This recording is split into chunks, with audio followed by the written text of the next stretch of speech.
엄밀히 말하면 줄기세포가 아니고요. 골수를 뽑은, 골수를 흡입한 농축액을 쓰는 건데 혈소판은 7배 정도 농축시켜요. 더 농축시키죠. 좀 차이가 있죠. 이해하시겠는데 어떤 기전을 하냐 보냐면요.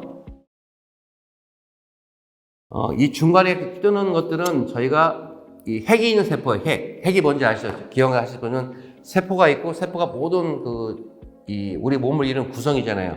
뭐 간은 간세포가 만나서 간을 만들고, 뭐 피부는 피부세포가 모여서 피부를 만드는 것처럼 이 세포가 기본인데 세포들이 좋은 이런 조직을 만들려면 꼭 있어야 있어요. 그 핵이 있어요. 이 핵 안에는 좀 어려운 얘기지만 유전자를 해독할 수 있는 DNA가 들어있는 거예요.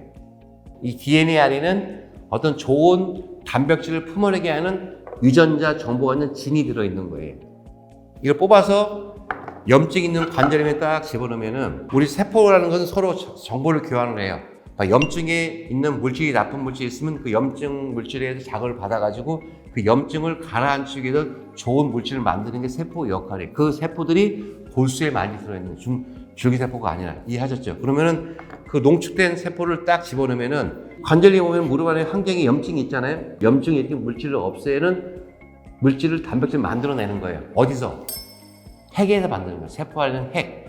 그리고 거기서 DNA에 있는 유전자에서 진에서 만들어내는 거예요. 골수는 바로 이 가라앉는 10분의 1 농축된 골수 흡입 농축물 비맥에는 그런 핵에 있는 세포가 많은 거예요. 염증을 가라앉히는 좋은 단백질을 막 핵에서 만들어내는 거예요. 그래서 싸워서 이기는 거예요. 그리고 약한 연골을 강하게 하기 위해서 연골을 좀 강화시키는 이런 물질도 만들어내고 또 염증 물질 없어지면 연골이 강해지는 거예요. 이런 원리인 거지 연골을 만들지는 못해요. 이게 바로 골수 흡입 농축물 비맥의 기전을 보시면 돼요. 병원들 보면 막 무슨 연골이 재생된다 하고 막 무슨 뭐 아주 엄청나게 홍보들 하는데 저는 환자한테 이런 말씀합니다. 줄기세포 종류가 여러 가지고 이 비맥, 골수에 한계가 있다. 그래서 신의료 기술도 이 연골이 없는 경우는 해당이 안 돼요. 한 2기 정도, 2, 3기 정도 해당이 되고 그건 효과가 좋아요.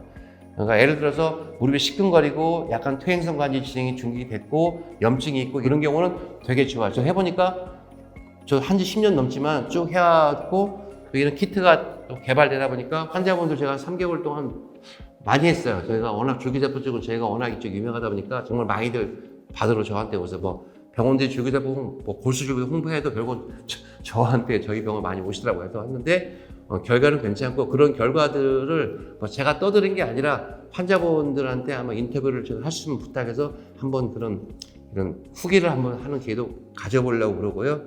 그리고 제가 말씀드린 과정들을 실제 술박에서 어떻게 하는지 말씀을 드리겠습니다. 제가 이제 그 비맥, 골수 흡입 농축물, 골수 줄기세포가 아니고요.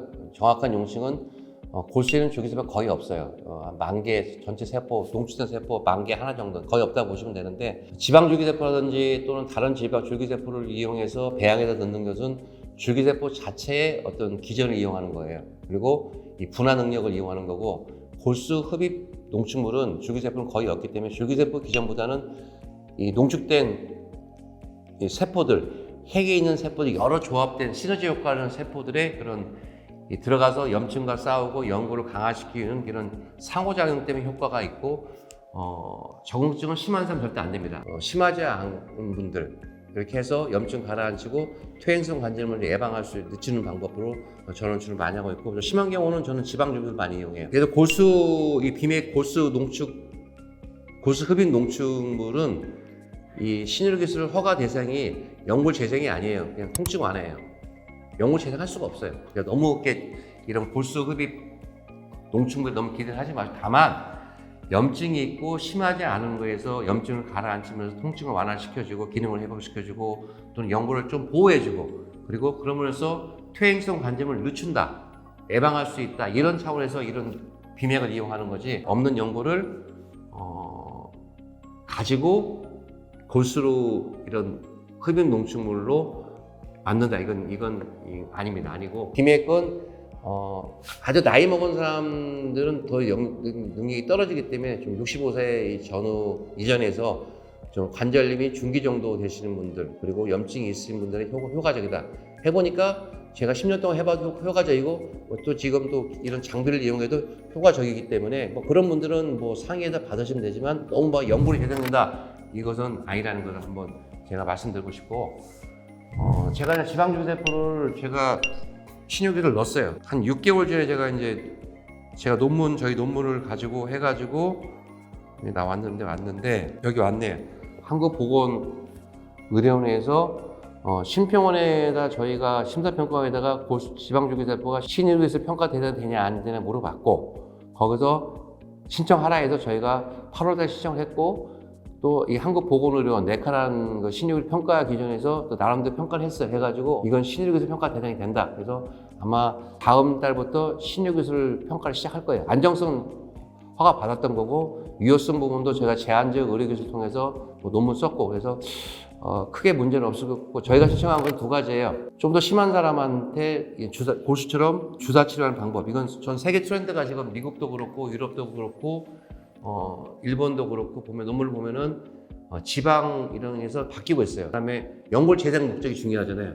연골 재생 목적은 전 세계적으로 저희가 쓴 논문밖에 없어요. 지방 SBF, 기질 배양한 세포가 아니라 농수관, 지방을 농축해서 뽑은 이런 세포들을 이용해서 연골 재생을 했던 논문들이 제가 20편이 있어가지고 넣어가지고 하나는 이런 관절염이 조금 있는 환자들을 주사로 하는 방법 하나가 제가 신청을 했고 하나는 연골이 없는 사람, 골수는 안 된다고 했죠. 그런 사람한테 연골 재생 목적으로 신청을 했어요. 그래서 아마 내년 상반기쯤 된다고 믿고요. 골수 같은 경우는 아무나 따라할 수 있어요. 그런데 지방은 쉽지 않아요. 그러면은 골수는 뽑아서 농축까지 한 30분이고 1시간에 끝나기 때문에 할 수 있지만 지방은 뽑아서 뽑는 과정도 한 20-30분 걸려요. 골수는 5분밖에 안 걸려요.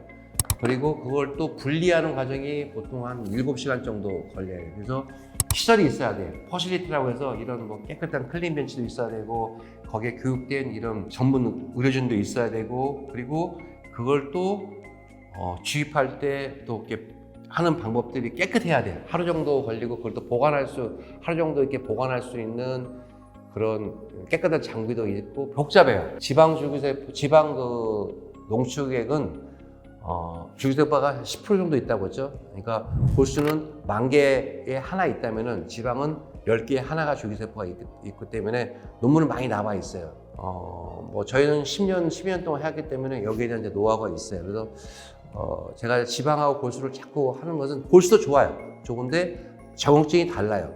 심한 사람 절대 안 됩니다. 안 되고 너무 현혹되지 마세요. 평소에 효과 없다고 떠드는 그런 많은 병원들이 갑자기 신유기술 됐다고 환자를 대상으로 줄기세포가 좋다고 또 골수 줄기세포 하면서 막 이 만능처럼 얘기하고 근데 좋은 치료법 중 하나인 거예요. 만능은 아니고 지방 줄기세포도 배양하지 않기 때문에 한계는 있어요. 하지만 또 좋은 치료 하나인 거예요. 의학은 발전하기 때문에 이런 치료법들이 계속 발전을 할 거고 앞으로 재생 치료가 계속 많이 발전할 겁니다. 그래서 다음 시간에 이제 제가 골수 흡입 농축물에 대해서 수술장에서 하는 방법들을 보여주고 우리 병원의 가장 큰 장점 한 가지가 있다면은 이 골수도 결국은 뽑으면은 염증이 생기면 안 되거든요. 무릎에 들어가기 때문에 염증이 생기면 안 되는데 저희는 수술 옆에 이렇게 뽑아서 분리하고 클린 비치가 다 돼 있어요.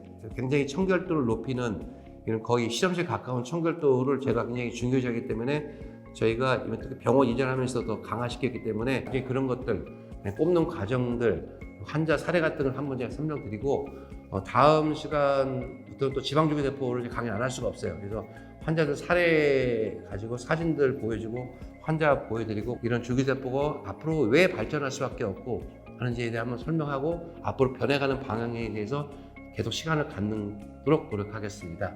강의가 조금 재미없어도 좀 들어주시고요. 저 열심히 노력하는 닥터가 되겠습니다. 제가 열심히 준비해서 강의하겠습니다. 감사합니다.